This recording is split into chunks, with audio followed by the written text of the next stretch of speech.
नमस्कार, स्वागत है आपका बिहार समाचार में। तो आज भी कोरोना को लेकर अच्छी खबरें हैं। तो वहीं मुख्यमंत्री नीतीश कुमार जी ने कर दिए हैं कुछ बड़ी घोषणाएं। तो आज आप सभी बिहार वासियों के लिए कुछ जरूरी और काम की खबरें आ रही है। तो आगे खबरों पर बात करने से पहले आपसे अनुरोध है, कृपया वीडियो को एक लाइक अवश्य कर दीजिएगा। आपका लाइक करना ही हमारी मेहनत का फल होता है। तो अब लगता है कि धीरे धीरे बिहार में कोरोना का कहर कम हो रहा है। बिहार में संक्रमण दर घट गई है। 1444 नए कोरोना पॉजिटिव मरीजों की पहचान आज की गई। संक्रमितों की कुल संख्या 1,24,827 हो गई और राज्य में अब तक 1,01,362 मरीज स्वस्थ होकर घर भी चले गए हैं। राज्य में संक्रमण की दर अब घटकर 1.9%, 1.9% हो गया है। तो चलिए जानते हैं आखिर कहां से कितने नए मरीज मिले। तो मंगलवार को पटना में 262, अररिया में 76, अरवल में 4, औरंगाबाद में 27, बांका में 7, बेगूसराय में 46, भागलपुर में 54, भोजपुर में 20, बक्सर में 14, दरभंगा में 27, पूर्वी चंपारण में 23, गया में 47, गोपालगंज में 30, जमुई में 6, जहानाबाद में 14, कैमूर में 9, कटिहार में 24, खगड़िया में 10, किशनगंज में 85, लखीसराय में 38, मधेपुरा में 32, मधुबनी में 64, मुंगेर में 5, मुजफ्फरपुर में 80, नालंदा में 37, नवादा में 15, पूर्णिया में 34, रोहतास में 39, सहरसा में 44, समस्तीपुर में 30, सारण में 44, सिवान में 14, सीतामढ़ी में 21, सिवान में 11, सुपौल में 29, वैशाली में 31 और पश्चिमी चंपारण में 71 नए संक्रमितों की पहचान की गई।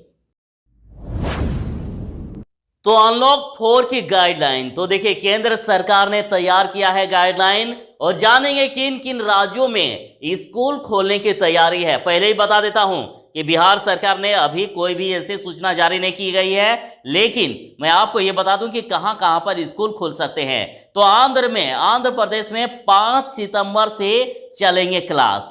तो वहीं उत्तर पूर्व के राज्यों में स्कूल खोलने की तैयारी है और मणिपुर, मेघालय, मिजोरम, नागालैंड में कोरोना के एक्टिव केस कम है, यहां पर स्कूल खोलने का फैसला किया जा सकता है। तो वहीं उत्तराखंड में भी खुलेंगे सीनियर स्कूल, दिल्ली में अभी नहीं खुलेंगे स्कूल। तो सरकार अनलॉक 4 में प्री प्राइमरी और प्राइमरी स्कूल नहीं खोलेगी और यहां पहले की तरह ही ऑनलाइन क्लासेज चलती रहेगी। बिहार में कब खुलेंगे स्कूल, तो देखिए बिहार सरकार ने 6 सितंबर तक राज्य में लॉकडाउन लगा दिया है और इस वजह से स्कूल खोलने या ना खोलने को लेकर अभी तक कोई चर्चा या निर्णय नहीं हुआ है। बिहार के 14 जिलों में बारिश का अलर्ट, जानेंगे आखिर कहां कहां पर बिजली गिरने की आशंका। तो मौसम विभाग की ओर से बिहार के 14 जिलों में अलर्ट जारी किया गया है। 12 जिलों में वज्रपात की चेतावनी दी गई है। तो पटना के अलावा गया, नालंदा, नवादा, बेगूसराय, सिवान, छपरा, गोपालगंज समेत कुल 14 जिलों में 27 अगस्त तक बारिश का पूर्वानुमान जारी किया गया है। मौसम विभाग की तरफ से 12 जिलों के अंदर वज्रपात की चेतावनी दी गई है। चंपारण, पूर्णिया, मुजफ्फरपुर, सारण जैसे जिलों में कई जगह पर वज्रपात की आशंका है। तो 38 दिन के बाद बिहार में बसें चलना शुरू हो गई है और हर फेरे के बाद बस को किया जा रहा है सैनिटाइज। तो देखिए कोरोना के संक्रमण को रोकने के लिए लगाए गए लॉकडाउन में बसों के परिचालन पर रोक लगा दी गई थी। तो 38 दिन के बाद मंगलवार से बिहार में बसों का परिचालन शुरू कर दिया गया है और पहले दिन पटना के मीठापुर बस स्टैंड में कोरोना संक्रमण को रोकने के लिए काफी एहतियात बरती जा रही है और पटना नगर निगम की टीम ने पूरे स्टैंड और बसों को सैनिटाइज किया है। हर फेरे के बाद बसों को सैनिटाइज किया जा रहा है और बस में सीट से अधिक यात्रियों को नहीं बैठाया जा रहा है और लेकिन इस दौरान भी कुछ यात्रियों द्वारा लापरवाही भी बरती जा रही है। लोग बिना मास्क पहने या फिर मास्क चेहरे से हटाकर बस में सवार दिखे, तो ऐसा नहीं करना है, एहतियात बरतना है, अपनी भी सुरक्षा करनी है और दूसरों को भी सुरक्षित रखना है। तो केंद्रीय गृह राज्य मंत्री नित्यानंद राय का बयान कि 220 सीटें जीतेगा एनडीए और नीतीश कुमार फिर बनेंगे सीएम। तो केंद्रीय गृह राज्य मंत्री नित्यानंद राय ने कहा है कि बिहार सरकार विकास के पथ पर है और मुख्यमंत्री का नाम और काम भी है और बिहार में विपक्ष की कोई ताकत नहीं है, तेजस्वी यादव कोई चुनौती नहीं है। वर्ष 2020 में एनडीए 220 सीट जीतेगा और नीतीश कुमार फिर मुख्यमंत्री बनेंगे। तो मुख्यमंत्री नीतीश कुमार जी का बड़ा बयान कि बोलने वाले बोलते रहे, हम लोगों की सेवा करना जारी रखेंगे।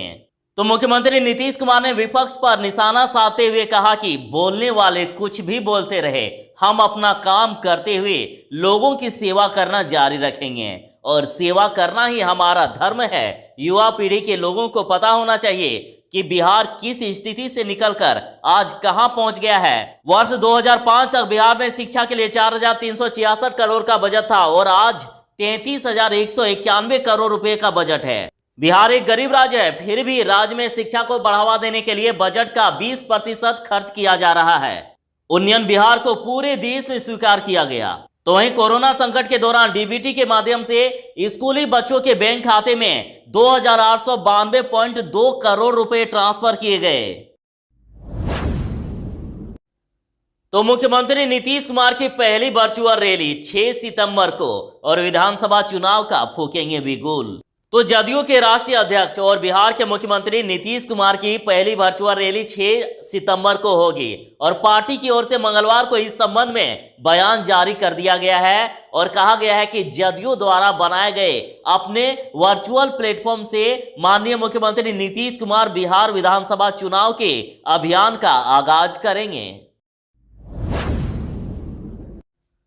तो आ गई बड़ी खबर कि विधानसभा चुनाव पर रोक लगाने की याचिका माननीय सुप्रीम कोर्ट ने मंजूर कर ली। तो कोरोना काल में बिहार विधानसभा चुनाव पर रोक लगाने को लेकर दायर याचिका सुप्रीम कोर्ट ने मंगलवार को मंजूर कर ली है। हालांकि सुनवाई किस बेंच में होगी और कब होगी ये तारीख अभी तय नहीं हुआ है और इससे पहले पटना हाईकोर्ट में भी 2 याचिकाओं पर सुनवाई लंबित है। याचिका में अभी तक चुनाव आयोग की टीम के बिहार दौरा नहीं करने का आधार बनाया गया है और कोरोना और बाढ़ खत्म होने पर चुनाव टालने का आग्रह किया गया है दायर याचिका में। तो आपकी क्या राय है? क्या अभी चुनाव करने का सही समय है या कब होना चाहिए? अपनी राय आप कमेंट में जरूर दीजिएगा ताकि बाकी लोगों को पता चल पाए। तो अनलॉक 4.0 में 1 सितंबर से चल सकती है मेट्रो ट्रेन और स्कूल खोलने की पूरे भारत में अभी तक कोई आसार नहीं। और कुछ राज्यों के फैसले के बारे में मैंने आपको बता ही दिया है, लेकिन देखिए केंद्र सरकार अनलॉक 4 के तहत 1 सितंबर से मेट्रो ट्रेन सेवाओं को शुरू करने की अनुमति दे सकती है। हालांकि इस पर अभी अंतिम फैसला राज्य अपने अपने यहाँ महामारी की स्थिति के हिसाब से लेंगे और इसके अलावा अभी निकट भविष्य में स्कूल कॉलेज के खुलने की कोई संभावना नहीं है। अधिकारियों ने सोमवार को बताया है कि सिनेमा घरों को भी फिलहाल नहीं खोला जाएगा। सरकार इस हफ्ते के अंत तक अनलॉक 4 के दिशा निर्देश पूरी तरह से जारी कर सकती है। तो मुजफ्फरपुर के फताही में बने कोविड अस्पताल का केंद्रीय गृह राज्य मंत्री नित्यानंद राय ने किया निरीक्षण और इसी सप्ताह होगा उद्घाटन।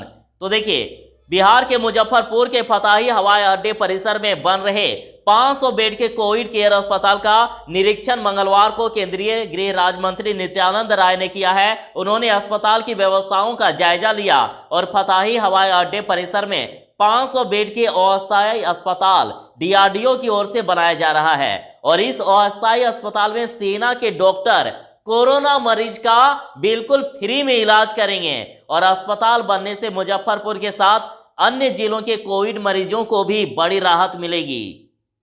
और खबर आ रही है कि कोविड केयर अस्पताल का इसी सप्ताह उद्घाटन किया जा सकता है। तो अब कुछ ऐसी भी खबरें आ रही है कि कोरोना संक्रमित की इलाज के दौरान मौत और 10 लाख का बिल थमाकर शव को सौंपने से किया इंकार, तो डॉक्टर समेत 6 पर हो गया केस। तो सारण जिले के रिटायर्ड रेलकर्मी वीरेंद्र भगत की कोरोना से इलाज के दौरान मौत हो गई है और इलाज के नाम पर 10 लाख का बिल थमाकर शव को बंधक बनाने के मामले में मृतक के बेटे विप्लव भगत की ओर से मेडिसिटी अस्पताल के प्रशासक डॉक्टर समेत 6 के खिलाफ पत्रकार नगर थाने में केस दर्ज कर दिया गया और मृतक के बेटे का आरोप है कि 20 अगस्त को पिता की मौत होने पर आरोपितों द्वारा 7 लाख रुपए का बिल वसूलने के बाद 4 लाख का बकाया वसूलने के लिए दुर्व्यवहार किया गया। साथ ही पैकेट से 30,000 रुपए छीन लिए गए। वहीं मेडिसिटी अस्पताल की ओर से मृतक के बेटे व अन्य पर दर्ज कराई गई एफआईआर में डॉक्टरों से मारपीट और लूटपाट का भी आरोप लगाया गया। तो सीएम नीतीश ने पटना रिंग रोड प्रोजेक्ट और गंगा नदी पर बन रहे 6 लेन पुल का किया निरीक्षण। तो सड़क बनने में हो रही परेशानी को जानने के लिए मुख्यमंत्री ने आज बिहटा से नौबतपुर और उसके आगे तक का निरीक्षण किया और उनके साथ पथ निर्माण मंत्री नंद किशोर यादव भी मौजूद थे। तो पटना रिंग रोड के एक फेज के टेंडर प्रक्रिया पूरी हो जाने के बाद निर्माण कार्य जुलाई में शुरू हुआ है और पटना रिंग रोड में कन्हौली से रामनगर तक 39 किलोमीटर 6 लेन पुल का सड़क का निर्माण होगा और इस पर 823 करोड़ की लागत आएगी। 24 महीने में इसका निर्माण कर देना है।